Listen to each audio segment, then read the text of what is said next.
बिस्मिल्लाहिर्रहमानिर्रहीम। एक्ट और ओमिशन, बल्कि लार्जर सेंस में एक्ट इंक्लूड्स द ओमिशन, यूं कर ले। कोई ऐसा फेल या तर्के फेल जो करने या तर्क करने से कानून ने मना किया हो, वो जुर्म होता है।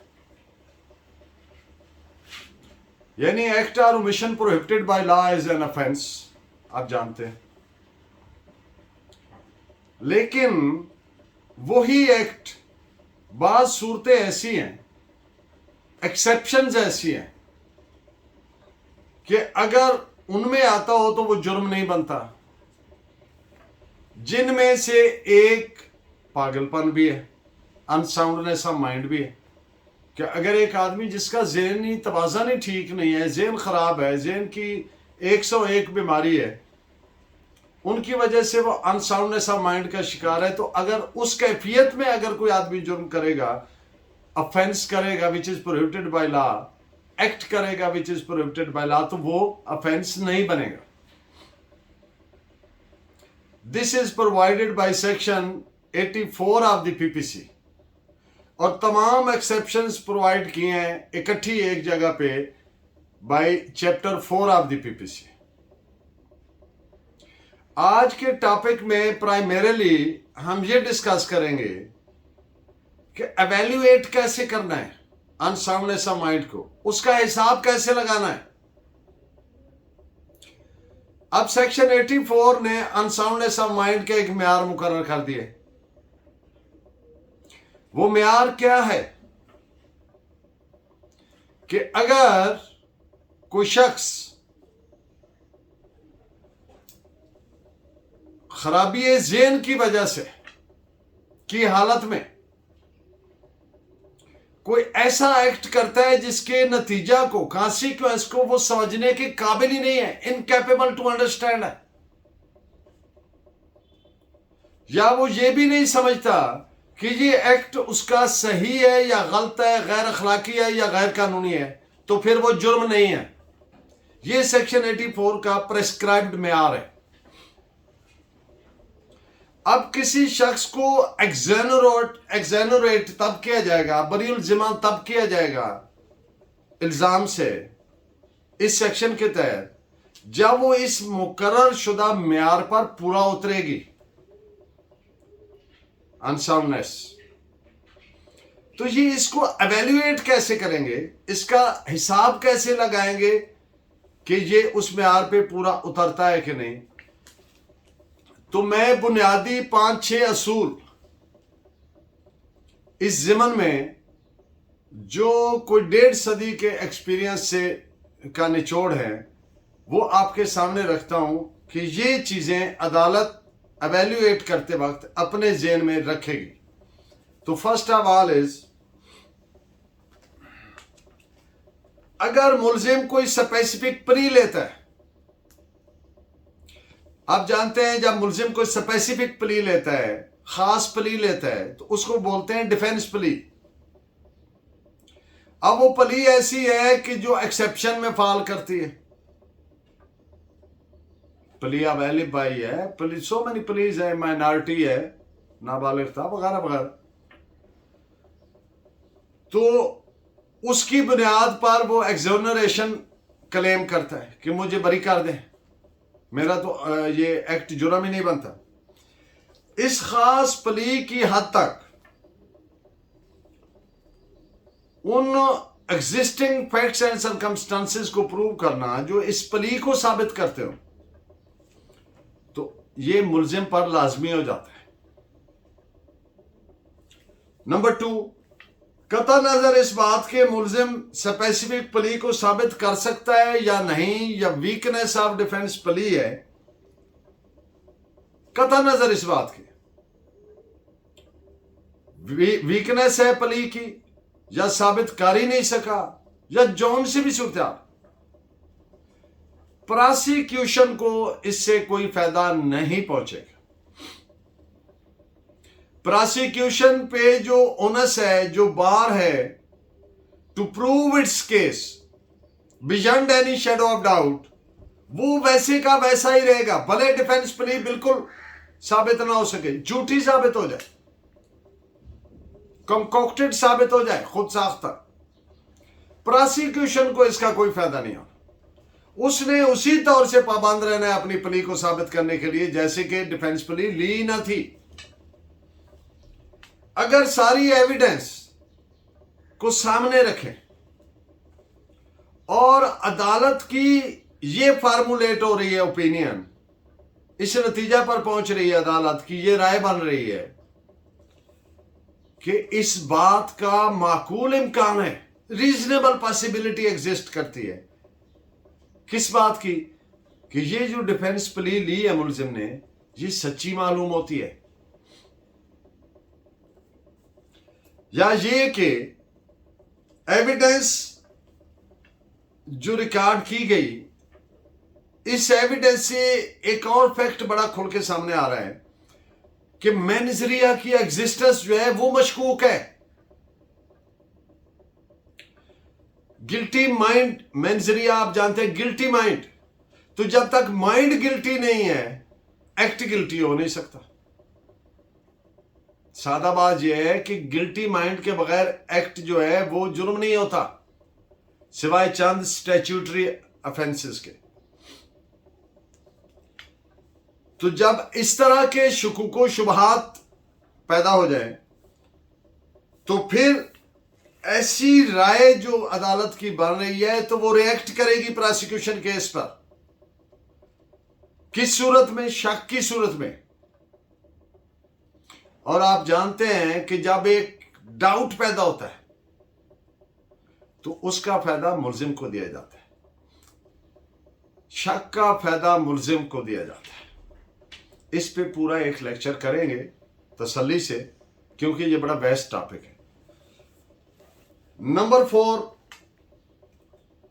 लीगल इंसेनिटी जो सेक्शन 84 जिसने में प्रोवाइडेड है, जिसका म्यार मुकर्रर किया है as I have earlier stated, वो मेडिकल इंसेनिटी से मुख्तलिफ है।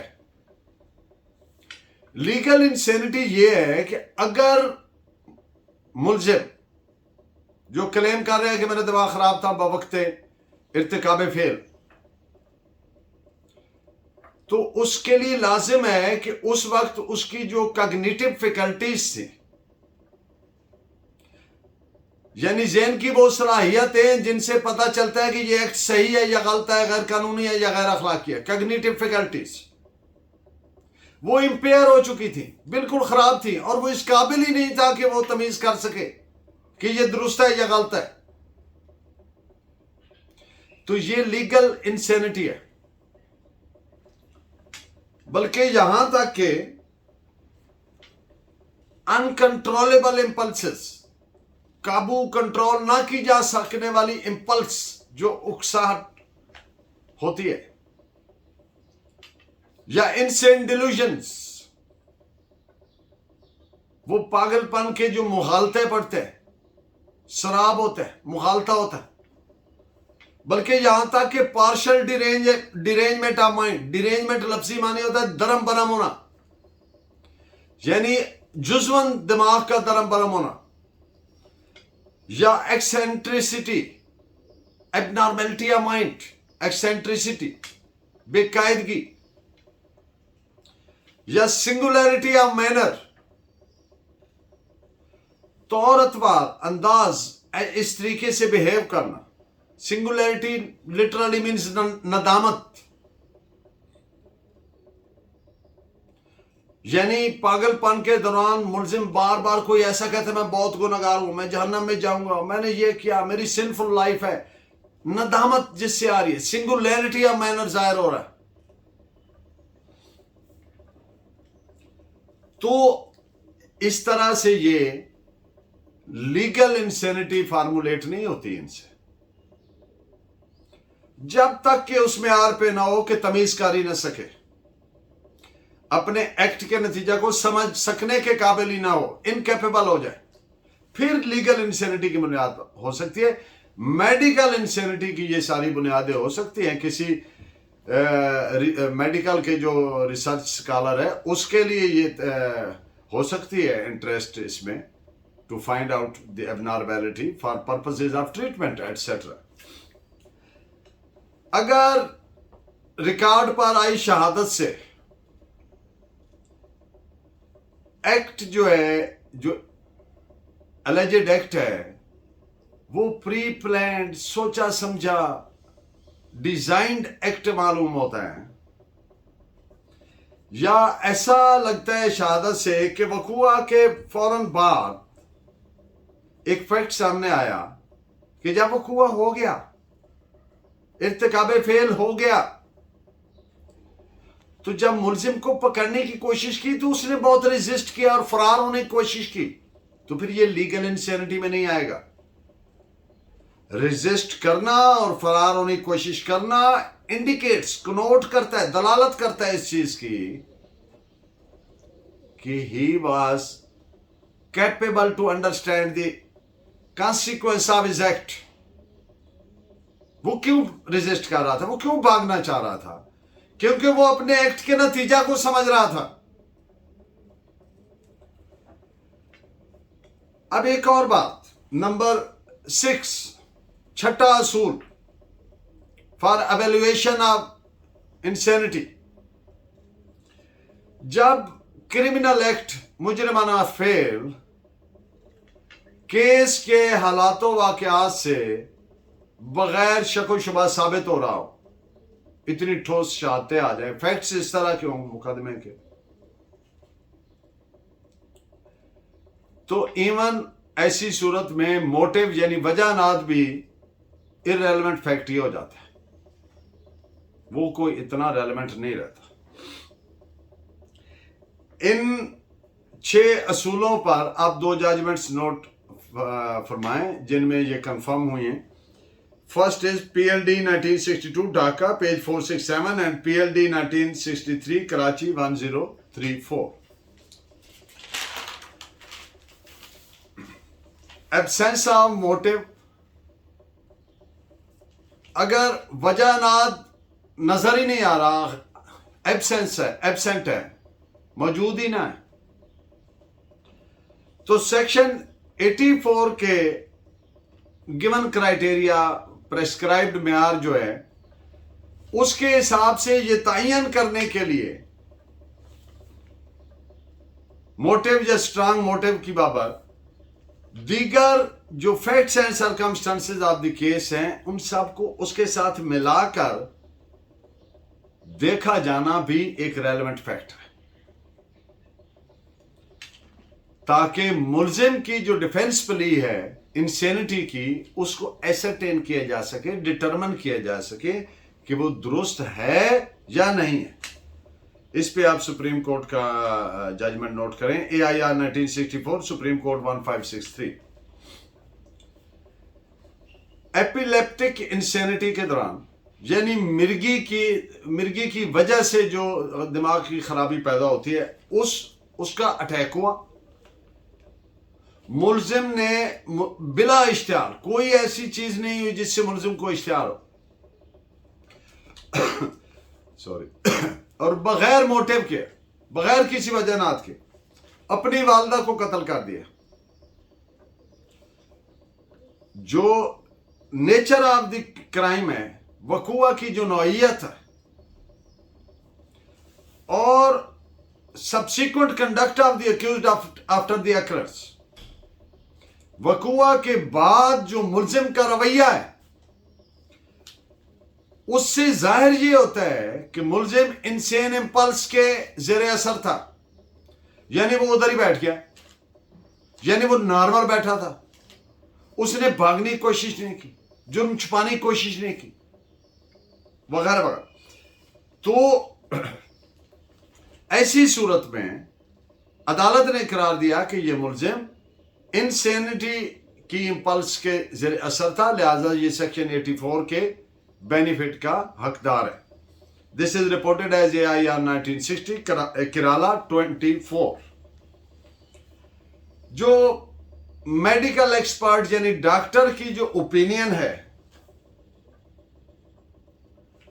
वो सेक्शन 84 के म्यार पर पूरा उतरने के सिलसिले में, तो उसके लिए ये नहीं है कि महज कोई मेडिकल सर्टिफिकेट पेश कर देना काफी होगा सेक्शन 84 प्रूव करने के लिए। एक बात इस पे आप बल्कि इसके साथ एक और भी पॉइंट लिख लें कि जिस डॉक्टर ने वो सर्टिफिकेट इशू किया, फिर लाजिम होगा कि उसको कोर्ट में एज ए विटनेस तलब किया जाए और उसको केयरफुल तरीके से एग्जामिन किया जाए ताकि सिफ्ट आउट किया जा सके, निकाला जा सके सच कि क्या ये इंसेनिटी सेक्शन 84 के म्यार पे पूरा उतरती है, यानी लीगल इंसेनिटी बनती है कि नहीं। जब तक लीगल इंसेनिटी नहीं बनेगी तब तक मुलजिम को बरीउल जमा करार नहीं दिया जा सकता। तो इस पे जजमेंट है AIR 1955.NUC मदिया BHA 2993 DB का फैसला है। डॉक्टर की जो ओपिनियन है क्या वो अदालत पर बाइंडिंग है? तो जवाब इसका यह है कतअन नहीं, absolutely not. Opinion after all is opinion. कोई भी ओपिनियन हो, वो हैंड राइटिंग एक्सपर्ट की है या वो किसी भी एक्सपर्ट की ओपिनियन है, तो ओपिनियन का स्टेटस क्या है? वो एक राय है एक शख्स की, वो गलत भी हो सकती है, वो सही भी हो सकती है। तो ओपिनियन इज नेवर डीम्ड और considered to be binding upon the court. बल्कि अदालत का असल काम जो है वो ओपिनियन को कंसिडर करे, उसको लाइटली सेट असाइड ना करे कि वो एक एक्सपर्ट है जो इम्पार्शियल है, गैर जानबदार है, जिसका कोई मोटिव नहीं है। पसमानदा और गैर मज़हब मुल्कों में कुछ मोटिव बन भी जाते हैं, उनको कोई पर्सनल बेनिफिट, एग्रेंडाइजमेंट, कोई तोहफे तायफ कि ये ऐसे ओपाइन कर दे, तो इसलिए ये बाइंडिंग नहीं होती, इसको देखना पड़ता है। अगर ऐसा डाउट हो जाए तो पार्टी एग्रीव्ड का हक है कि उसको चैलेंज करे और मेडिकल बोर्ड बनवा ले। अच्छा, तो अदालत ने केस मुकदमा के तमाम हालात वाकयात, फैक्ट्स एंड सर्कमस्टांसेस को and the incriminatory material which has surfaced on the record, जो गवाहों के बयानात हैं, शहादत जो रिकॉर्ड की गई है, उस तमाम के तमाम को इन टोटलिटी समझ के और फिर इस चीज का डिटरमिन करना है कि आया ये इंसेनिटी बनती है या नहीं बनती। तो इस पे आप जजमेंट नोट फरमाएं AIR 1969 उड़ीसा 222। अब बात करेंगे ओनस टू प्रूव, बारे सबूत। आज हम स्पेसिफिकली बात कर रहे हैं इंसेनिटी की, बट यू रिमेंबर एक वाइडर स्पेक्ट्रम में कि बारे सबूत भले वो सिविल केसेस में ही क्यों ना हो, फंडामेंटल प्रिंसिपल ये है, he who asserts the existence of a fact is to prove that. Article 121 of the KOSO। पुराना इसमें जो एविडेंस एक्ट था उसमें सेक्शन 105 था एविडेंस एक्ट का, यानी जो शख्स असर्ट करता है कि ये ऐसे है उसने उसको प्रूव करना। अब आ जाए क्रिमिनल लॉ पे, तो जो प्रोसिक्यूशन है assisted by the complainant party, prosecution ने जो केस मुकदमा क्रिमिनल बनाया है मुलजिम के खिलाफ, वो क्या है? वो इल्जाम है। अब प्रोसिक्यूशन पर बारे सबूत है कि उसने अपना वो केस साबित करना है, इल्जाम साबित करना है, बगैर शक शुबा के इस म्यार पे साबित करना है कि उसमें कोई शक रह ही न जाए कि इस शख्स ने कत्ल किया। लेकिन अब बात अपने टॉपिक की आ गई, ये तो जनरल बात थी। अगर मुलजिम कोई प्ली लेता है स्पेसिफिक, फॉर इंस्टेंस प्लिया वेलिबाई ले लेता है, वो कहता है जनाब लाहौर में 12 बजे कत्ल हुआ फराज चौक में, मैं तो उस वक्त जद्दा बैठा था, उमरा पे गया हुआ था, वहां लैंड किया, उस वक्त वहां पहुंचा, यानी बवक्ते वक़्त हुआ at the place of अक्रंस, at the time of अक्रंस, मुलजिम कहता है मैं वहां था ही नहीं, तो इसको कहते हैं प्ली अवेलेबल। या कोई और डिफेंस प्ली ले लेता है मुलजिम, तो इस प्ली की हद तक जो बारे सबूत है, ऑनेस्ट टू प्रूव है, वो मुलजिम पे शिफ्ट हो जाएगा इस प्ली की हद तक। This is provided by article 121 of the Qanun Shahadat. इस पे एक बड़ा मारूफ मुकदमा चला, Safdar Ali versus the crown, reported as PLD 1953 FC 93। ये असूल तय कर दिया गया कि बारे सबूत इस मुकदमा में उसी पर होगा जो डिफेंस प्ली लेता है, यानी who asserts the existence of a particular fact. तो ऐसा साबित करने के लिए कि ये फैक्ट एग्जिस्ट करता है, उसी पर बारे सबूत है, और ऐसा वो साबित कर ले डिफेंस प्ली को, तो फिर उसका इस्तिस्ना का केस बनता है अगर एक्सेप्शंस में से कोई प्ली लिया।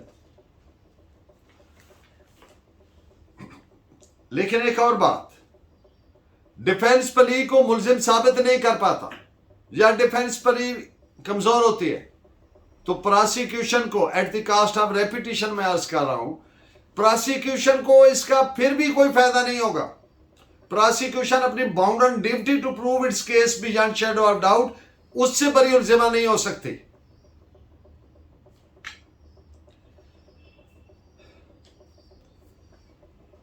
लेकिन एक और बात, अब मुलजिम ने डिफेंस प्ली ली, डिफेंस प्ली को उस म्यार पे साबित नहीं कर सका, लेकिन उस डिफेंस प्ली के असरात क्या हुए कि प्रोसिक्यूशन केस में बड़ा सिवियर डेंट पैदा हो गया, डाउट पैदा हो गया।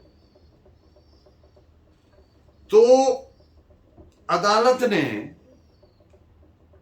एक बात तो क्लियर कर लें कि अदालत ने सिर्फ डिफेंस प्ली की हद तक ज़हन में नहीं रखना, बल्कि totality of the facts and circumstances of the case को सामने रखना है। और अगर अदालत in the end of the day feels convinced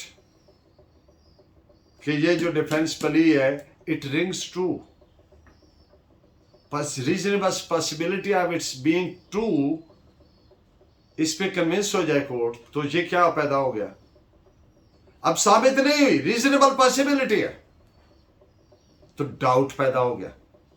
आप जानते हैं whenever the doubt is created, तो इसका बेनिफिट किसको जाता है, मुलजिम को, क्योंकि प्रोसिक्यूशन पे फर्ज था कि शक व शुबा से बालातर साबित करे, बियॉन्ड शैडो ऑफ डाउट साबित करे। तो जब डाउट पैदा हो गया तो उसका फायदा बार फिर उसको मिल जाए। इस पे आप दो जजमेंट्स नोट फरमाएं। एक फेमस केस है मोहम्मद इब्राहिम बनाम सरकार, 1975 Pakistan criminal law journal page 910 and 1972 Pakistan criminal law journal page 1041। Thank you very much. Keep watching and guiding me by your valuable comments. Allah ne ke baad.